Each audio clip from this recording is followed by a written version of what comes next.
Hi friends, இன்றைக்கி chicken kurma எப்படி செய்யலான்னு பார்க்கலாம். கடாயில் கொஞ்சம் எண்ணெய் ஊற்றிக்கோங்க. எண்ணெய் சூடானதுக்கப்புறமா 2 பெரிய வெங்காயம் நீள நீளமாக கட் பண்ணி இதில் சேர்த்துக்கோங்க. சேர்த்துட்டு இதை நல்லா வதக்கிக்கலாம். வெங்காயம் நல்லா பிரியாணிக்கு வதக்குற மாதிரி ரொம்ப கோல்டன் ப்ரௌன் கலரில் வதக்கணும்னு இல்லை, ஓரளவுக்கு நல்லா வதங்கினாலே போதும். பாருங்கள், இந்த மாதிரி வதங்கி இருந்தாலே போதும். இப்போ இதில் 2 ஸ்பூன் அளவுக்கு இஞ்சி பூண்டு பேஸ்ட் சேர்த்து இதையும் நல்லா மிக்ஸ் பண்ணிக்கோங்க. இஞ்சி பூண்டு ரெண்டுமே ஈக்குவல் குவான்டிட்டி எடுத்து அதை அரைச்சிட்டு 2 ஸ்பூன் சேர்த்துக்கலாம். அது கரெக்டாக இருக்கும். இப்போ இஞ்சி பூண்டு பேஸ்ட் நல்லா வதங்கட்டும்.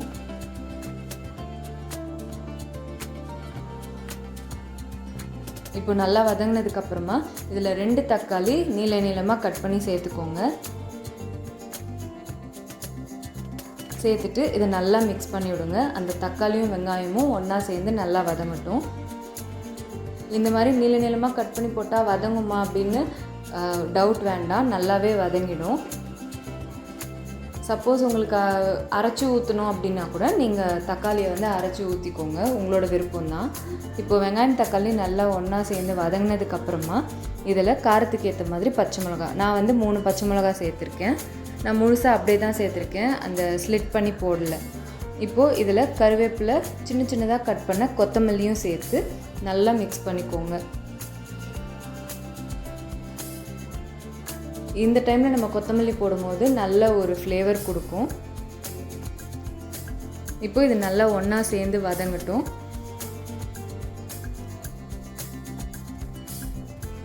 இப்போது நம்ம மஞ்சத்தூள் கொஞ்சம் சேர்த்துக்கலாம்.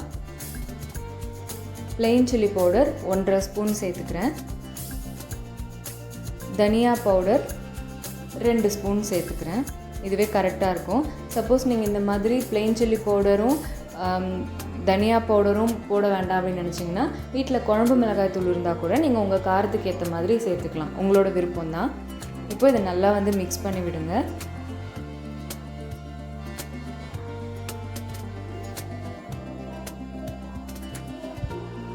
இப்போது நம்ம மஞ்சள்தூள் போட்டு வாஷ் பண்ணி வச்சுருக்க சிக்கன் இதில் சேர்த்துக்கலாம். சேர்த்துட்டு இதை நல்லா மிக்ஸ் பண்ணிவிடுங்க.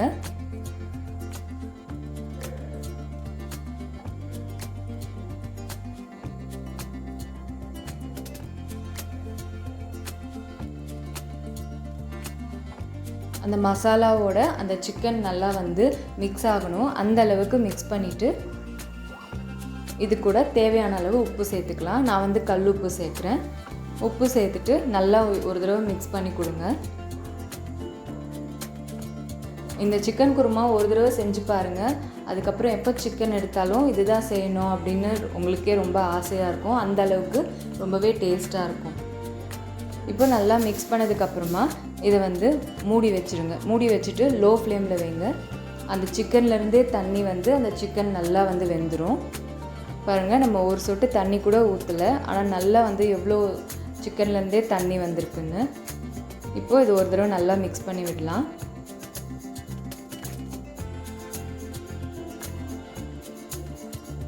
இப்போது நம்ம இதில் 2 ஸ்பூன் அளவுக்கு தயிர் சேர்க்கலாம்.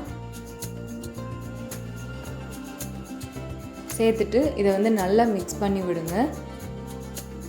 தயிர் சேர்க்கும் போது உங்களுக்கு சிக்கன்லாம் நல்லா சாஃப்டாக வெந்துடும்.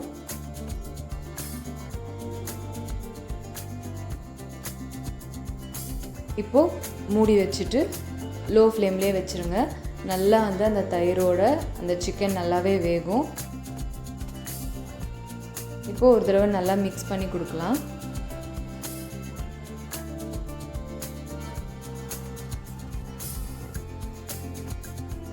நல்லா மிக்ஸ் பண்ணதுக்கப்புறமா இதில் 1 டம்ளர் அளவு தண்ணி ஊற்றிக்கோங்க. தண்ணி ஊற்றிட்டு ஒரு தடவை நல்லா மிக்ஸ் பண்ணிவிட்டு மூடி வச்சு நல்லா கொதிக்க விடலாம்.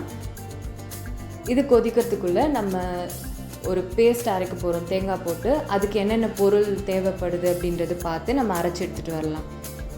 அதுக்கு 3 பெரிய பீஸ் அளவுக்கு தேங்காய் எடுத்து சின்ன சின்னதாக கட் பண்ணி வச்சுக்கோங்க.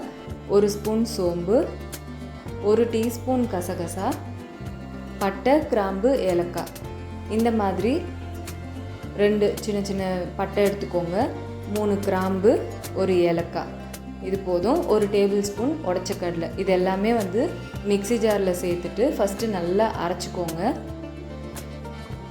இது நல்லா இந்த மாதிரி பவுடராக அரைச்சதுக்கு அப்புறமா தான் நம்ம வந்து தண்ணி ஊற்றணும். அந்த பொருளெல்லாம் போட்டு உடனே தண்ணி ஊற்றினா ஒழுங்காக அரையாது. அதனால் ஃபஸ்ட்டு அரைச்சிட்டு அதுக்கப்புறமா தண்ணி ஊற்றி அரைச்சிக்கோங்க. அதுக்கப்புறம் ஓப்பன் பண்ணி பாருங்கள். நல்ல பேஸ்ட் மாதிரி அரைஞ்சிருந்ததுன்னா ஓகே, அப்படி இல்லைனா இன்னும் கொஞ்சம் தண்ணி ஊற்றி நல்லா பேஸ்ட்டாக அரைச்சிக்கோங்க. இப்போது நம்ம தண்ணி ஊற்றி கொதிக்க வச்சுருந்தோம்ல, அது நல்லா கொதிச்சிருக்கு. இப்போது ஒரு தடவை நல்லா மிக்ஸ் பண்ணி விடுங்க. மிக்ஸ் பண்ணிவிட்டு நம்ம அரைச்சி வச்சுருக்கோம்ல அந்த பேஸ்ட்டை வந்து இதில் சேர்த்துக்கலாம். இப்போது அதே மிக்ஸி ஜாரில் கொஞ்சமாக தண்ணி ஊற்றி திருப்பியும் சேர்த்துக்கலாம். சேர்த்துட்டு இதை நல்லா மிக்ஸ் பண்ணி விடுங்க. இதுக்கப்புறம் தண்ணி வந்து உங்களோட விருப்பம் தான். குருமா தண்ணியாக வேணும்னா இன்னும் கொஞ்சம் தண்ணி ஊற்றிக்கலாம். திக்காக இருக்கணும்னா இதோட வந்து நிறுத்திக்கோங்க. இதுக்கு மேலே தண்ணி ஊற்றாதீங்க. நான் வந்து இன்னும் கொஞ்சம் தண்ணியாக இருந்துச்சுன்னா நல்லாயிருக்கும் அப்படின்னு நினைக்கிறேன். அதனால் நான் கொஞ்சம் தண்ணி ஊற்றிக்கிறேன். இப்போ இதை மூடி வச்சு நல்லா கொதிக்க விடலாம்.